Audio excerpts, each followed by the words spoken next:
अस्सलाम वालेकुम वरहमतुल्लाहि वबरकातुहू। नाज़रीन व हज़रात, मैं आपके साथ आपका मेज़बान अब्दुल वाजिद और आप देख रहे हैं तस्नीम टीवी। नाज़रीन, आज की हमारी खास पेशकश इस्लाम क्या कहता है में आपका इस्तकबाल करता हूँ। इरशाद रब्बानी है, और जो लोग अल्लाह और उसके रसूलों पर ईमान लाए हैं वही अपने रब के नज़दीक सदीक और शहीद है।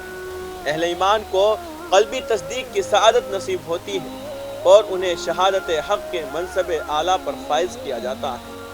उसकी अदायगी पर उनके लिए उनका अज्र और उनका नूर है।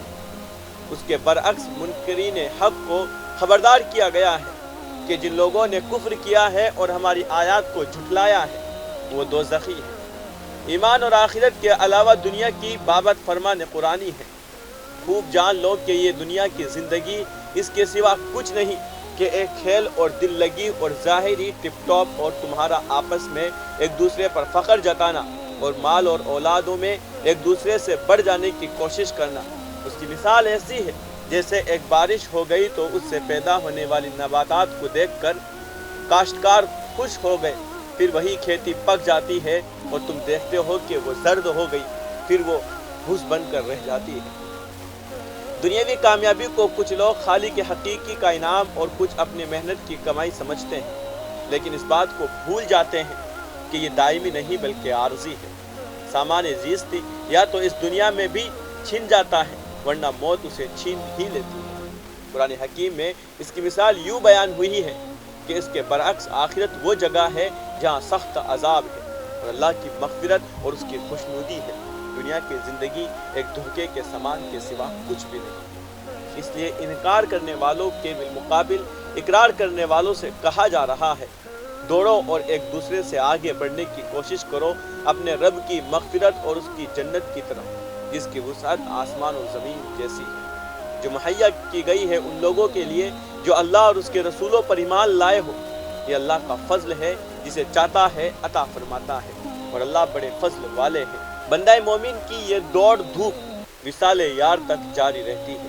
इन हक़ाइक़ को तस्लीम करने के बावजूद अहले ईमान की राह में दो रुकावटें आजमाइशें बनकर खड़ी हो जाती है। पहली तो नाकामी के नतीजे में मायूसी और दूसरी कामयाबी पर इस्तिक़बाल। उनको दूर करने का नुस्खा कीमिया ये बताया गया है कि कोई मुसीबत ऐसी नहीं है जो ज़मीन में या तुम्हारे पास अपने नफ्स पर नाजिल होती हो और हमने उसको पैदा करने से पहले एक किताब में लिख न रखा हो। ऐसा करना अल्लाह के लिए बहुत आसान काम है। ये इसलिए होता है ताकि जो कुछ भी नुकसान तुम्हें हो उस पर तुम दिल शिकस्ता ना हो और जो कुछ अल्लाह तुम्हें अता फरमाए उस पर फूल ना जाओ। और अल्लाह ऐसे लोगों को पसंद नहीं करता जो अपने आप को बड़ी चीज़ समझते हैं और फ़ख्र जताते हैं, जो खुद बुख़्ल करते हैं और दूसरों को बुख़्ल पर उकसाते हैं। अब अगर कोई रूगर्दानी करता है तो अल्लाह बेनियाज और फतूदा सिफ़ात है, यानी सब्र और शुक्र का रवैया इंसानों के अपने लिए खैर व फलाह का बाइस है। अल्लाह तबारक व तआला की अज़मत और सरबुलंदी इससे बेनियाज है। कुरान हकीम में बयान करदा ये हक़ाइक़ जब आँखों से ओझल हो जाते हैं तो जहाँ गुजरात के इंतखाबी नताइज से अहले ईमान दिल बर्दाश्ता होते हैं तो दिल्ली और हिमाचल से खुशी भी होती है। लेकिन जब बंदा मोमिन उन्हें मशीद के फ़ैसले के हैसियत से कबूल कर लेता है तो उसको ये मारिफत अता की जाती है कि जो कुछ भी तुम लोगों को दिया गया है वो महज दुनिया के चंद रोज़ा ज़िंदगी का सरो सामान है और जो कुछ अल्लाह के यहाँ है वो बेहतर भी है और फ़ायदार भी है।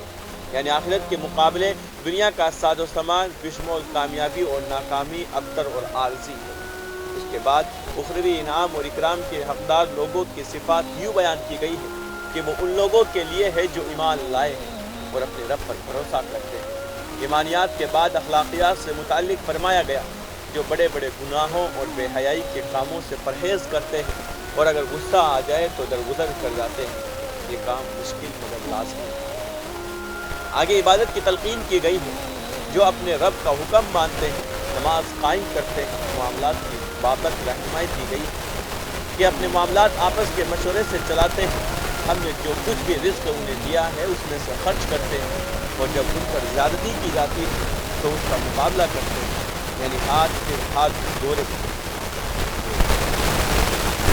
हाथ पर हाथ धरे नहीं बैठे रहते बल्कि मैदान अमल में अपनी दीनी जिम्मेदारियां अदा करते हैं। इस सिलसिले की आखिरी नसीहत यह है कि बुराई का बदला वैसे ही बुराई है, پھر جو کوئی معاف کر دے اور اصلاح کرے اس کا اجر اللہ کے ذمے ہے۔ اللہ ظالموں کو پسند نہیں کرتا۔ انتخابات آتے جاتے رہتے ہیں اور ان کے نتائج پر بھی ہم اثر انداز بھی ہوتے ہیں، لیکن مستقل نوعیت کے اعمال ہی دائمی کامیابی سے ہمکنار کرتے ہیں۔ فی الحال کی اس رپورٹ میں بس اتنا ہی۔ مجھے دیجیے اجازت اور آپ دیکھتے رہیے تسنیم ٹی وی۔ آپ کے میزبان عبدالواجد کے ساتھ اللہ حافظ۔